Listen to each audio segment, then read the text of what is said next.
Olá pessoal, tudo bem com vocês? Vamos para mais uma aula de treinamento personalizado em musculação. Nessa aula, pessoal, nós vamos falar sobre os elementos de uma sessão de treinamento. O que compete um treino de musculação? Quais elementos pertencem a uma sessão de treino? Por exemplo, a sequência dos exercícios, a complexidade dos exercícios, o número de séries, o número de repetições, o intervalo entre as séries que você vai utilizar em cada exercício, ainda a respiração e a velocidade da ação muscular. Quanto à sequência e complexidade de exercício, como por exemplo, os exercícios multiarticulares primeiro para monoarticulares. Essa sequência é uma sequência, pessoal, sugerida pela literatura, mas é muito importante que você consiga entender que começar um exercício, por exemplo, de agachamento antes de começar um exercício como, por exemplo, a extensão de joelhos, a cadeira extensora, é o mais sugerido para os iniciantes, por exemplo, ok? Então, respeitar essa sequência e complexidade dá uma maior segurança para você prescrever o exercício.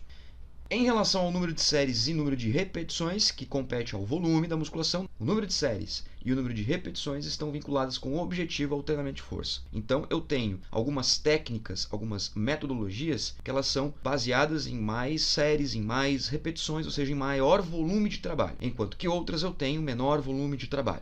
Quando a gente pensa, por exemplo, nos níveis de prática, é interessante que a gente trabalhe em torno aí de 1 a 3 séries por exercício em nível iniciante e 3 a 8 séries para intermediários e avançados. As repetições, elas são de acordo com o método de treinamento. Tem métodos de treinamento que eu trabalho repetições elevadas. 11, 12, 13, 14, 15 repetições até a falha, por exemplo, não tem contagem de repetições. E nós temos também, por exemplo, o método pirâmide, em que eu trabalho até a questão de uma repetição, treinamento de força máxima.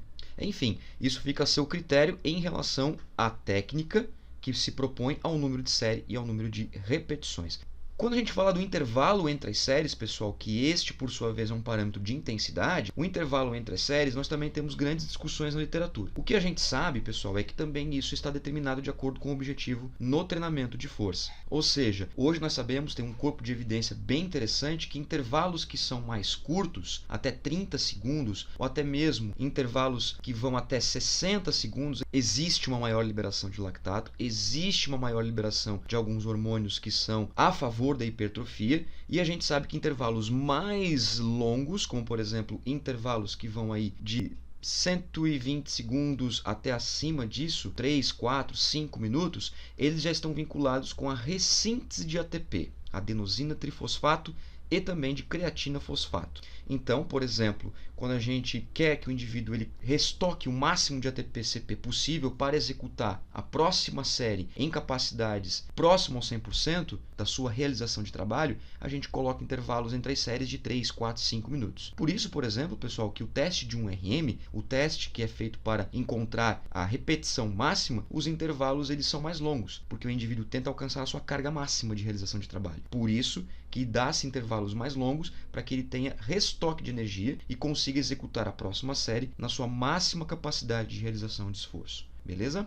E por fim, nós temos também o elemento da respiração, pessoal. A literatura traz algumas formas de respirar: contínua, ativa, passiva, bloqueada e combinada. Quais são as diferenças entre elas? A contínua é a respiração livre, ele respira livremente. A ativa é aquela respiração em que o indivíduo inspira, ele puxa o ar quando ele faz a força e solta o ar quando ele faz a fase de perda de força da resistência. A passiva é o contrário, ele puxa o ar quando ele perde força para a resistência, solta o ar quando ele faz a força, quando ele puxa o peso, por exemplo. A respiração bloqueada é aquela que a pessoa ela tranca a respiração, faz a excêntrica e faz a concêntrica e aí respira, ele solta o ar. Ele puxa o ar, faz a excêntrica, faz a concêntrica e solta o ar. A respiração combinada, ele respira ou ativa ou passiva e nas repetições mais difíceis ele faz uma apneia, ele bloqueia, principalmente nas últimas repetições. Então veja, são estratégias que você como profissional de educação física pode colocar junto ao seu aluno para organizar melhor a execução do exercício. Quanto à velocidade da ação muscular, pessoal, também tem bastante discussão na literatura. Por quê? Porque a velocidade da ação muscular ela é determinante para processos inflamatórios e processos de ativação neural. Nós temos hoje a questão da velocidade de ação muscular também de acordo com o objetivo de treino, porque se eu faço foco na ação concêntrica, eu trabalho basicamente o meu sistema neural. Na ação concêntrica, quando eu faço força.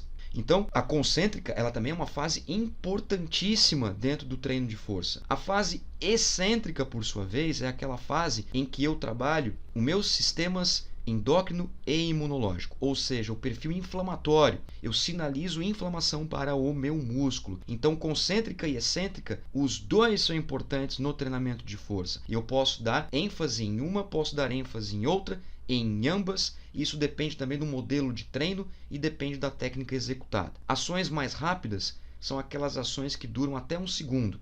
Ações moderadas são aquelas que duram entre 1 a 2 até 3 segundos, dependendo da literatura. E ações lentas são aquelas que estão entre 3 e 4 segundos ou mais para cada excêntrica e para cada concêntrica. Nós temos métodos de treinamento que são essencialmente focadas em ações concêntricas e excêntricas, como por exemplo o SST. Então, você identificar os métodos de treinamento nas suas ações concêntrica e excêntrica também pode auxiliar você a um objetivo que seja mais recrutamento de fibras musculares, para você ter uma ativação melhor, uma ativação neural melhor, ou um perfil inflamatório melhor, pela ação excêntrica, dano muscular induzida pelo exercício, reparação tecidual, síntese proteica. Beleza, galera?